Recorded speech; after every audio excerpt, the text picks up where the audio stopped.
gracias hermanos. Agradezco también sus oraciones, tal como ustedes supieron. Tuvimos la Asamblea Nacional y la Comunidad Bautista en Chile ha decidido que yo presida su trabajo durante los próximos 4 años, así que les pido sus oraciones encarecidamente. Algunos me han dicho si eso significa que no me van a tener tanto en la iglesia. No necesariamente es así, aunque después yo sospecho que esa pregunta tiene una intención también esperanzadora, que tal vez no es necesario que yo esté tanto tiempo en la iglesia. No sé cómo tomarlo. Pero vamos a hablar ahora de la Escritura y estamos hablando un poco acerca del descanso a propósito de estos traslados que algunos hacen para reposar, renovar las fuerzas, elemento que yo animo a realizar a todos. Si usted decide ir y siente culpa por no venir a un culto, no es necesario que sienta culpa.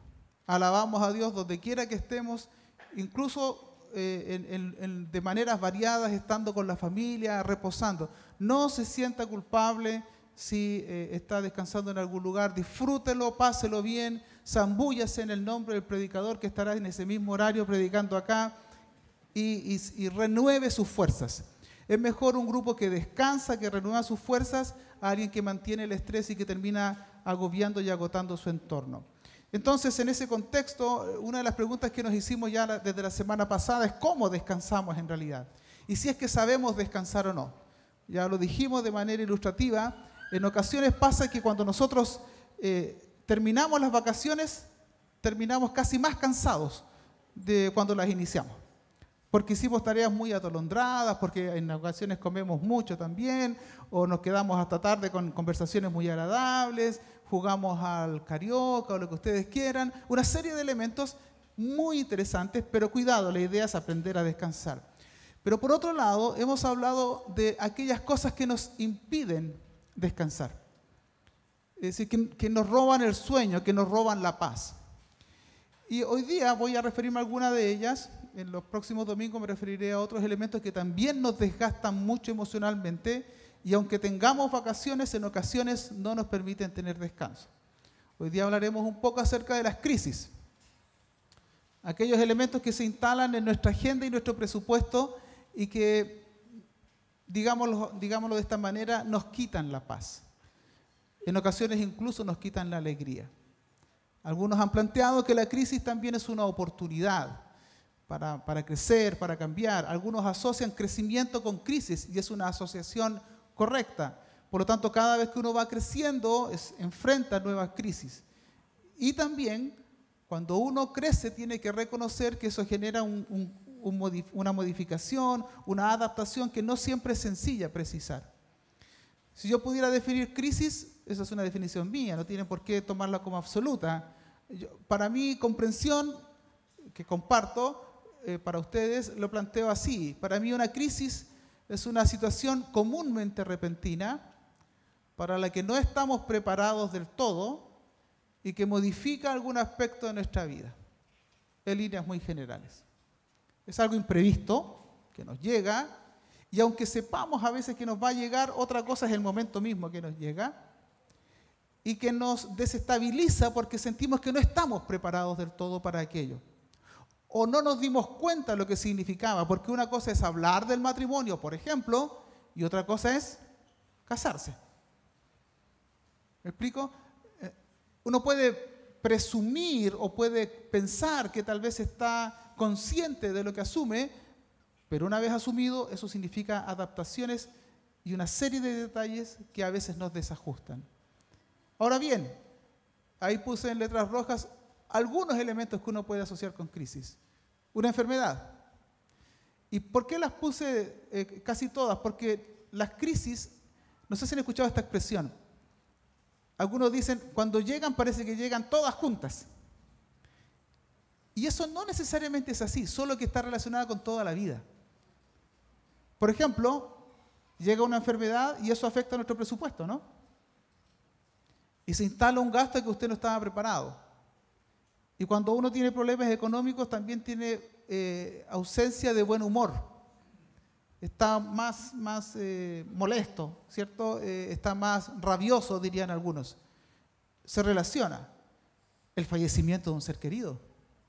¿Cómo te acostumbras, por ejemplo, a vivir sin esa persona ahora a tu lado? Una cosa es decir, sí, sí va a partir, pero otra cosa son los recuerdos. Cuando alguien fallece no se va de inmediato. No quiero asustarlos con fantasmas, sino que los horarios, por ejemplo, cuando llegaban. A las 4 de la tarde él abría la puerta y son las 4 de la tarde y no se abre. ¡Wow! No está. Y los ciclos que significa la partida de un ser querido. Eso también genera crisis. El nuevo ciclo, una nueva etapa de la vida. Cuando ya llegas y pisas los 50 años y te empiezan a mandar al médico. Una cosa es que uno se vea y se sienta bien, pero cuando el médico te dice, tiene altos los triglicéridos, tiene alta la presión. Desde hoy en adelante usted tiene que tomar esta pastilla. ¿Qué hace la mayoría? Se resiste. ¿Por qué? Porque no quiere enfrentar aquello. Y es un nuevo ciclo. Neruda decía, nosotros los de entonces ya no somos los mismos.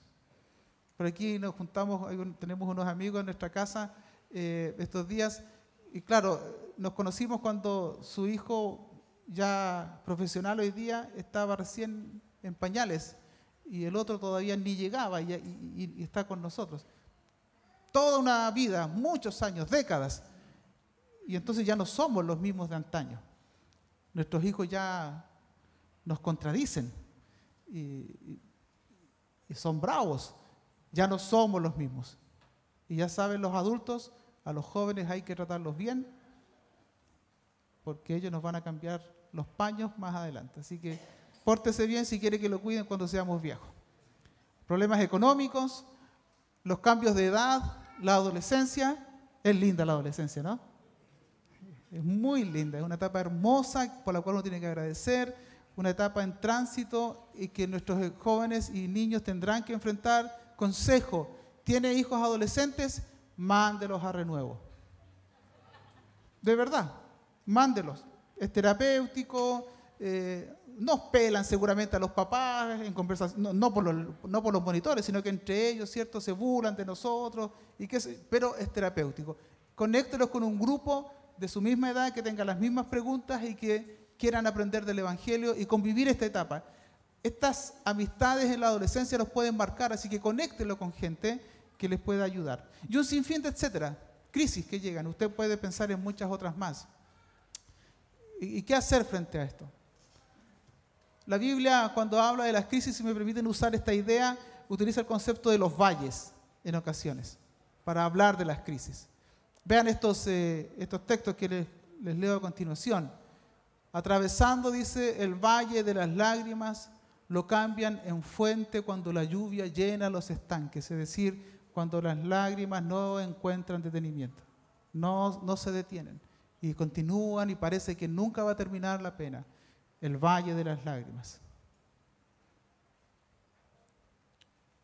Allí, dice el libro de Oseas, le devolveré sus viñedos y convertiré el valle de la desgracia en el paso de la esperanza. Hay un antiguo cántico que dice, cruzando el valle voy hasta llegar a Sión, a la mansión de luz. Es una canción muy tradicional, muy antigua, tan lindas como las que entonamos al principio de esta reunión, pero la idea, yo voy cruzando el valle, ya llegaré a donde tengo que llegar. El valle no siempre es algo hermoso, en la Biblia a veces se utiliza esta figura como un periodo de tránsito, de dolor, de lágrimas, de sufrimiento, incluso de desgracia. Situaciones complejas, insisto, que nos llegan. Y el famoso Salmo 23, aunque ande en valle de sombra de muerte. Es tan tenebroso que al parecer nos afecta. Y utiliza la figura de la sombra de la muerte, porque la muerte no es terrible cuando uno está muerto. La muerte es terrible cuando es sombra, cuando se avecina.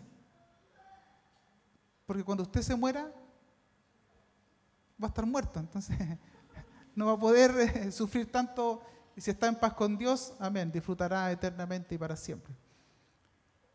Pero lo que nos complica es ese anticipo, eso de que se aproxima un valle de sombra de muerte. Las sombras nos complican.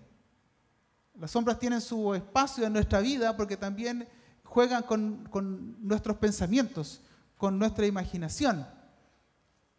Se ha encontrado a veces pensando en cosas que no sabe del todo si van a ser una realidad o no y se angustia por ellas. Por ejemplo, post-terremoto. ¿Habrá o no habrá un tsunami? ¿Sí? La sombra de aquello que no es real, pero que pudiera serlo. Y uno se complica y empieza a sufrir. Jesús dijo, para eso basta cada día su propio afán, su propio mal, su propia angustia incluso. Una observación muy breve sobre las sombras, como ideas generales, casi de sentido común. Las sombras en muchos casos son mayores que la realidad. El niño tiene miedo para su primer día de clases, la sombra. Y entonces usted llega a la casa después y le dice, ¿ve que no fue tan grave? A veces la sombra es mayor. A veces la sombra del dentista es mayor y después dice, en realidad no fue tanto. Algunos que tienen mucho miedo de las agujas. Con todas las enfermeras que tenemos aquí, algunos podrán decir, hay mucha gente muy exagerada con eso, pero la sombra de la aguja, y después dice, eso era todo. Cuando tienes que vacunar a tus niños, ¿qué les dice? Ay, si no te va a doler. No, dígale que les va a doler, pero poco. Pero ayúdelo. Las sombras, en muchos casos, son mayores que realidad. El temor es mayor en ocasiones que el problema mismo.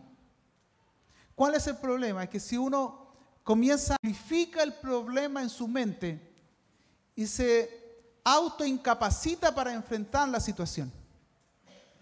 Y comenzamos a vivir de fantasmas, de construcciones imaginarias. El miedo, esto pasa mucho en los niños. A todos nos sucedió que de pronto tú estabas soñando y soñabas que tu papá se moría. ¿Cómo despertabas tú? Podías ir a la pieza de tu papá y él estaba durmiendo ahí con tu mamá y todo, pero uno pasaba una semana con esta sombra, con esta probabilidad que te genera inestabilidad. Las sombras, insisto, de sentido común, les aviso, no pueden dañarnos. Las sombras pueden asustarnos, pero no lastimarnos. ¿Se imagina usted que alguien pueda protegerse de la sombra de un camión porque lo puede atropellar? Las sombras no nos pueden dañar, solo lo real nos daña.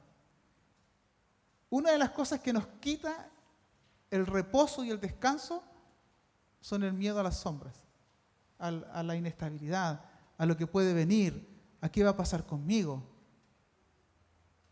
Y como dato práctico, nunca olvide que no existe sombra si no hay una luz en algún lado. Yo puedo hacer una figura aquí y mi mano no se proyectaría atrás a menos que haya luz que permita que eso se proyecte. Nunca olvide que a pesar que hay sombra, es porque la luz está en algún lugar. Solo falta acercarnos a la luz. Aunque ande en valle de sombra de muerte, no voy a tener miedo. Pero esa es una decisión. ¿Cómo hacerlo? Entonces, permítame algunas observaciones sobre las crisis que nos pueden ayudar para recuperar el descanso. Reconciliarnos con esta idea. Primero, las crisis son inevitables. ¿Están de acuerdo con eso? Sí. Y tiene que reconciliarse con la idea y proteste contra algún predicador que le dijo que usted, si estaba en paz con Dios, no iba a tener problemas. El texto dice, yo les he dicho estas cosas dichas por Jesús para que en mí encuentren paz. En este mundo, ¿qué dice? Tendrán aflicciones. Pero anímense, yo he vencido al mundo. No dice, por el solo hecho de que crean en mí, ustedes no van a tener aflicciones. No, en este mundo, en este tiempo, en esta vida, tendremos aflicciones.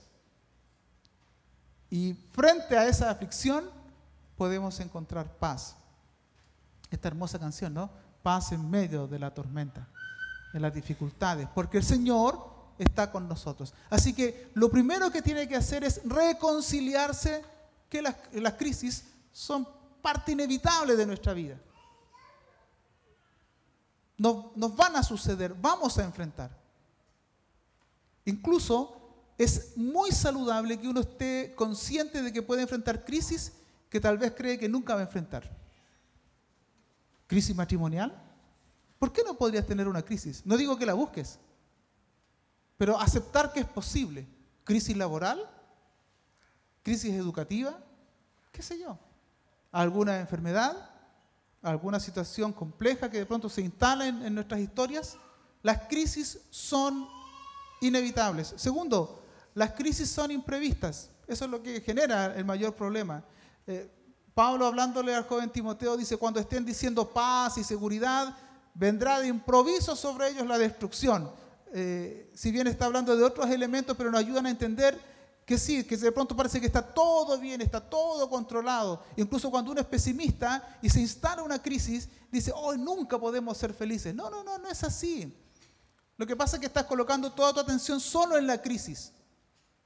Estás poniendo tu atención tal vez en lo que has perdido, en lugar de agradecer por lo que tienes. De pronto viene la destrucción, como le llegan a la mujer encinta los dolores de parto. De ninguna manera podrán escapar. Es decir, sí, van a venir situaciones imprevistas, complejas y difíciles.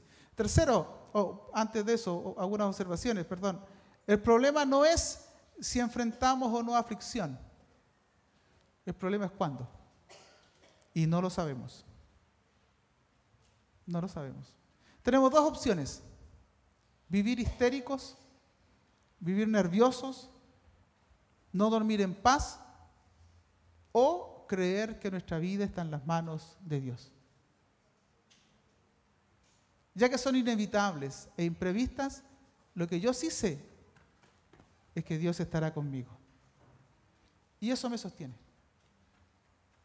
Pero no puede usted intentar calcularlo todo y controlarlo todo, porque se va a enfermar más. Porque hay situaciones que están fuera de nuestro alcance, están fuera de nuestro control. El problema entonces no es si lo enfrentaremos o no, si el problema es cuándo. Recuerden esto, los momentos difíciles no se planean, simplemente llegan. Uno dice, ya desde mañana me voy a enfermar de esto. No, llegan y ya está. Y recuerde eso, nunca es un buen momento para un problema. Llegan nomás. A veces podemos pensar que estamos mejores preparados, pero no tenemos certeza sobre eso. Un problema complejiza nuestra realidad, nos dificulta un poco y en muchas ocasiones nos roba la paz y nos priva del descanso. Aunque esté en vacaciones, tal vez no descansa porque está enfrentando una crisis. Si no, vea cómo terminan algunos amores de verano, ¿cierto? En la juventud, que un espacio de reposo y de pronto nos desordenan emocionalmente. Vicente, ¿algún comentario? No. ¿Cómo está? Ánimo, Vicente. Tercer comentario sobre las crisis. Las crisis son imparciales, es decir, nos llegan a todos. Haya orado usted o no. Porque usted no ora para no tener crisis, para no tener problemas. ¿Qué dice la Escritura? Para que sean hijos de su Padre que está en el cielo, el que hace que salga el sol sobre malos y buenos, y que llueva sobre justos e injustos. Y termina el Sermón del Monte, ¿cierto? Como alguien que construye su vida sobre la roca o la arena, pero ambos enfrentan la misma vida, los mismos temporales, la misma lluvia, el mismo viento azota, solo que cuando uno construye sobre buen fundamento, su casa permanece. Pero no dice que no enfrenta el problema. Dice que lo puede soportar porque tiene un fundamento sólido. No se sienta mejor porque no pasa por un momento difícil. Lo más terrible para nosotros era pastorear a algunas personas que habían sido azotadas por el tsunami. Recuerdo este típico ejemplo. Pastor, todas estas casas, pero por aquí no pasó. Uy, decía, no lo diga tan en voz alta porque eso está proyectando la idea de que a usted no le pasan las cosas malas solo por ser creyente. Porque tengo a varias gente súper buena que sus casas fueron arrasadas por el tsunami. ¿Ellas eran más malas que usted? ¿Las crisis tienen que ver con nuestra ética? El texto dice, el sol sale sobre buenos y malos. Llueve sobre justos e injustos. No aspiremos a estar exentos de crisis. Simplemente las situaciones llegan. Recuerde, nadie está exento de las crisis. La presencia de dificultades no significa que seamos malas o buenas personas, solo significa que somos personas. No tiene que ver con nuestra calificación de buenos o malos. En ocasiones, acepte esta idea, a la gente mala le suceden cosas buenas y a veces a los buenos le suceden cosas malas. ¿Están de acuerdo? Salmo 73. Uy, los veo como prosperan. Los veo como prosperan y no sé. Ay, de pronto recuerdo que a quién tengo en los cielos sino a ti y fuera de ti nada deseo en la tierra, Señor. A veces usted va a ver que una persona que no es creyente, que no tiene una moral como uno aspiraría, anhela, predica, propone, qué sé yo, le va bien, tiene éxito. Y de pronto más encima dice, mire, me gané el Kino y saqué 5.000 millones de pesos. Y usted fue a hablar con su jefe y su jefe no le aumentó el sueldo. Y ese es un impío más encima, anda creyendo en estas cosas y usted diezma, ofrenda, entrega para la canasta y todas estas cosas y no le va tan bien. Sí, a veces a las personas malas les suceden cosas buenas y a los buenos pueden sucederle cosas malas. Ser bueno o malo no significa necesariamente que estés exento de situaciones complejas. Cuarto, las crisis pueden tener un propósito, pueden ayudarnos. No se adelante, sí. Si a alguien se le muere su esposo, no vaya y le diga, bueno, algo te estará diciendo el Señor. No, nunca haga eso. Tampoco si alguien fallece, usted predique y use el púlpito para decir, así los quería Dios en este lugar. Al borde de la brutalidad verbal.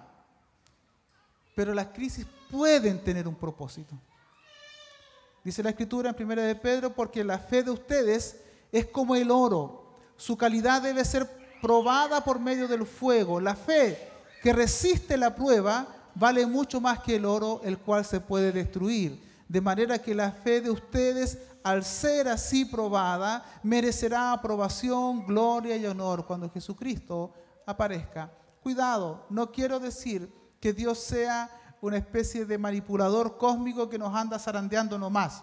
Solo digo que ya que las crisis nos llegan a todos, nos suceden a todos, puede en las manos de Dios tener un efecto pedagógico para iluminar nuestras vidas.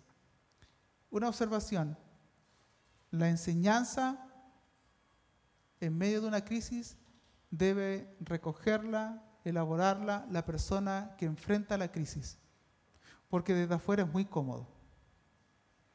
Yo con mucha vergüenza debo admitir que cuando estaba bien joven,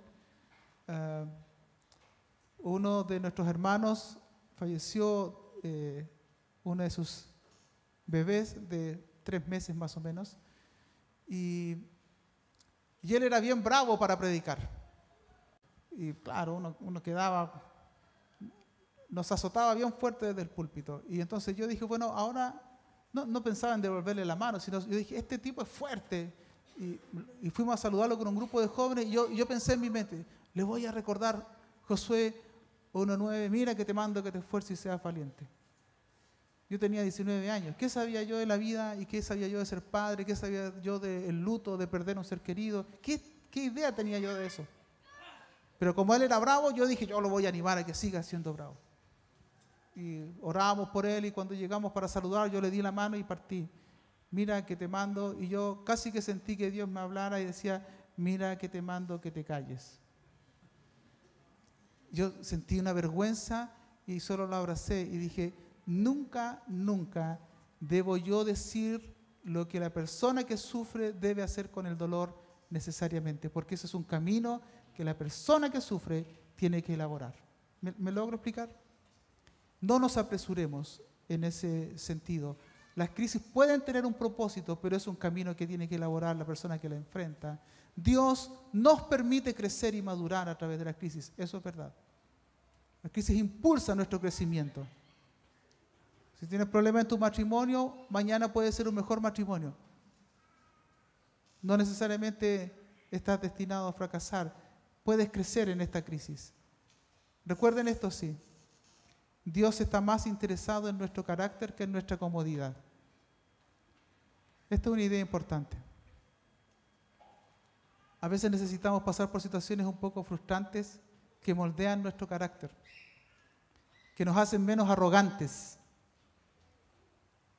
Disculpe que use este término, que nos hacen menos winner, ¿cierto? Menos ganadores, triunfadores, y nos hacen más dependientes de Dios. Dios nos ayuda en esto. Dios también quiere y está interesado en formar nuestro carácter, más que en su comodidad. Y quiero decirle algo a todos los padres presentes.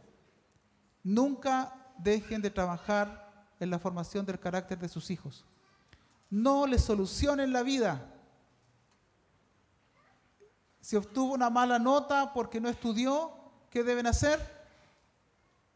Aceptar la mala nota. En ocasiones tienen que hacer el crudo ejercicio siguiente. Mamá, se me olvidó que mañana tengo que entregar un trabajo. ¿Y hace cuánto te lo dieron? Hace 3 semanas y lo olvidé. Si no lo llevo me ponen un 1. ¿Y qué tiene que hacer usted? Vaya y reciba su 1 porque esa es su nota. ¿Qué hace la mayoría? 4 de la mañana haciéndole el trabajo con una redacción que su hija jamás tendría tal vez o su hijo y solucionándole la vida. Recuerdo una persona por ahí, no voy a decir su nombre porque está en la sala, Juan Peña. Dice la historia que en alguna oportunidad en aquel tiempo en que uno no podía andar con bicicleta sin patente, a mi querido cuñado lo tomó Carabineros en aquella época en que se podía hacer y lo tenían en comisaría. Como mi suegro era carabinero, inmediatamente le fueron a avisar a él, su hijo está en la comisaría, basta con que usted haga y sale. ¿Y qué hizo mi suegro? Dejémoslo un rato más. ¿Qué hace un padre de hoy día? Demanda carabinera. ¿Sí? Él sabía que no podía hacer eso. Dejémoslo un rato más. Después lo fue a ayudar y todo. Con ese movimiento típico de mi suegro de mover la cabeza. Y no decir nada más porque ya era suficiente, ¿no?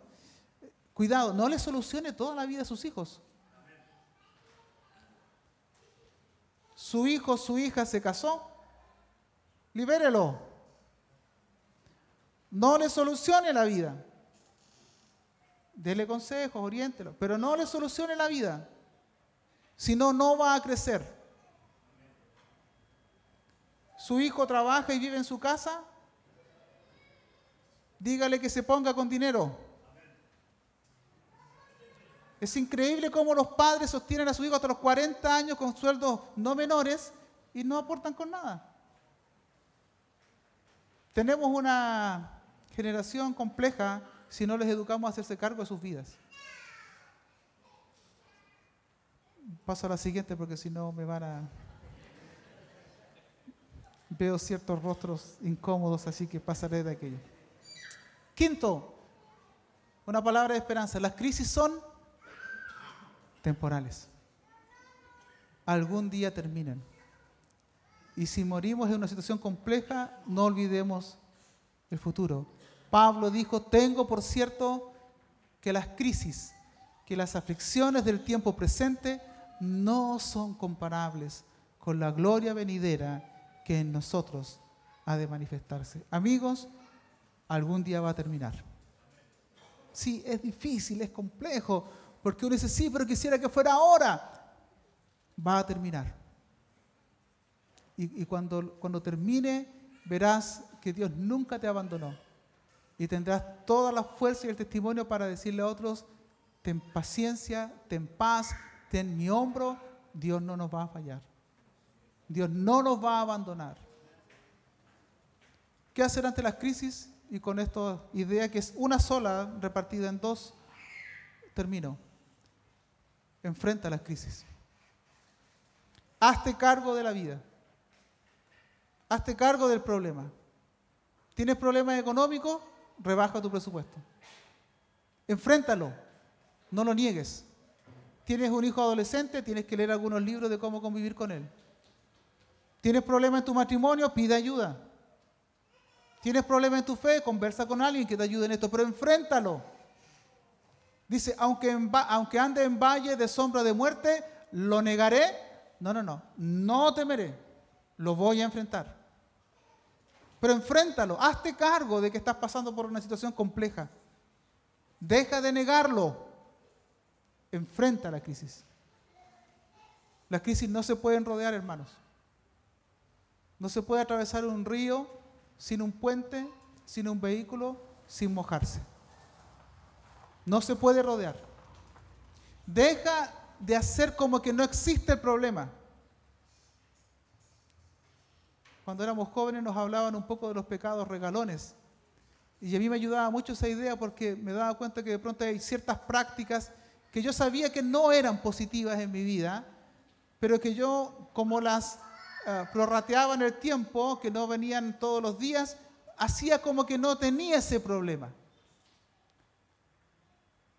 Rodeaba, no enfrentaba la crisis, no enfrentaba mi propia lucha personal, mis propias decisiones, mis convicciones, mis contradicciones, no las enfrentaba, las rodeaba.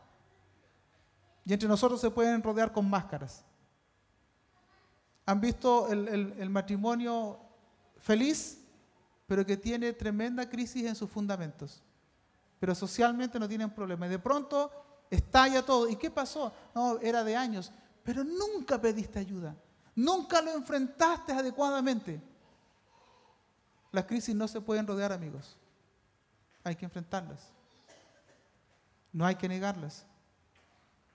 Enfrentar el valle es una decisión personal. Nadie puede hacerlo por ti.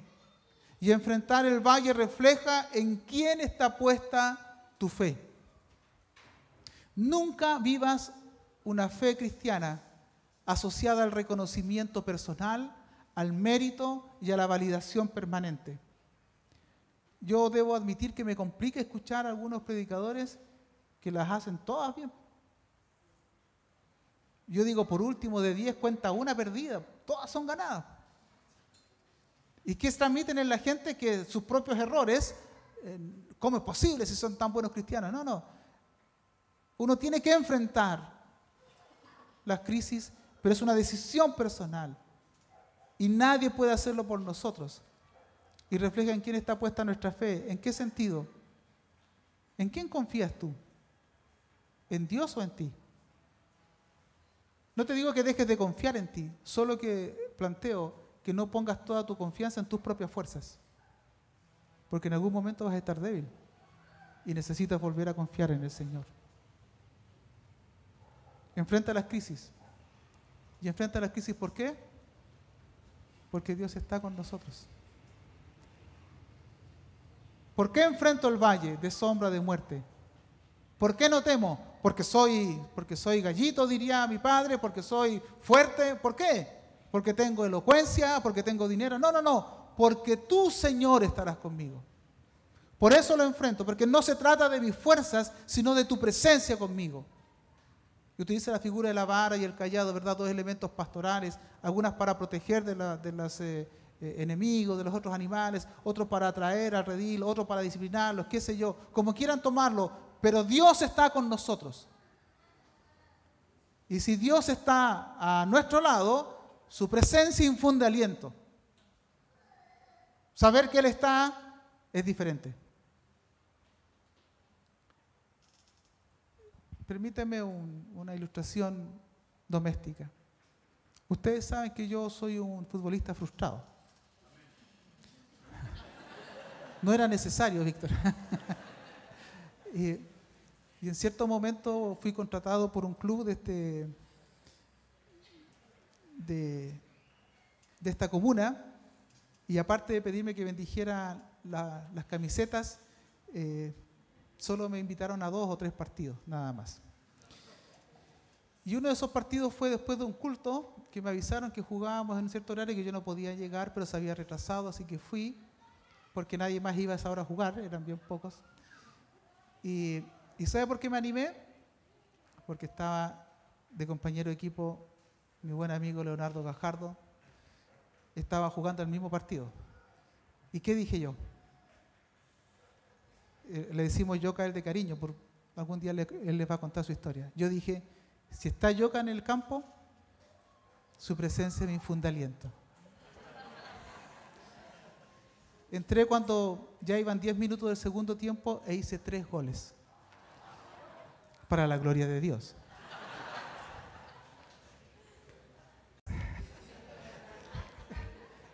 Yo solo estaba en el área, me faltaba una mesa y un café, y él corría y se pasaba, no estaba mi señora para haberme hecho barra. Entonces yo dije, yo puedo jugar, disculpe la inflación doméstica, pero había alguien que nos genera confianza. Quiero tomarme de esa figura. El Señor está jugando el partido. No tengas miedo, dale, entra a la cancha, enfrenta la crisis, porque el Señor está contigo. Y si el Señor está en la cancha, hasta puede ser goleador. ¿Por qué cuento esta historia? Porque no puedo arrojarme la gloria, ¿no?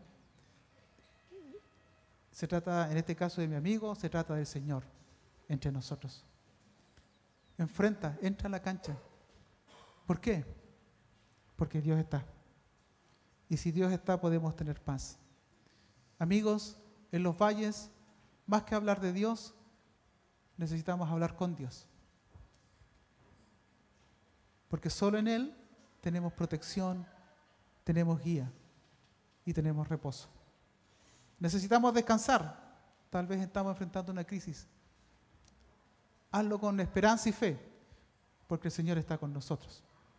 El Señor está presente en nuestra vida, en nuestras historias. Salmo 23, ¿queremos leerlo juntos? El Señor es mi pastor, nada me falta. En lugares de delicados pastos me hará descansar. Junto a aguas de reposo me pastorea, confortará mi alma. Me guiará por sendas de justicia, por amor de su nombre. Aunque ande en valle de sombra de muerte, no temeré mal alguno, porque tú estarás conmigo. Tu vara y tu cayado me infundirán aliento. Preparas mesa delante de mí en presencia de mis angustiadores. Unges mi cabeza con aceite, mi copa está rebosando. Ciertamente el bien y la misericordia me seguirán todos los días de mi vida, y en la casa del Señor moraré por largos días. Y el pueblo dice, amén.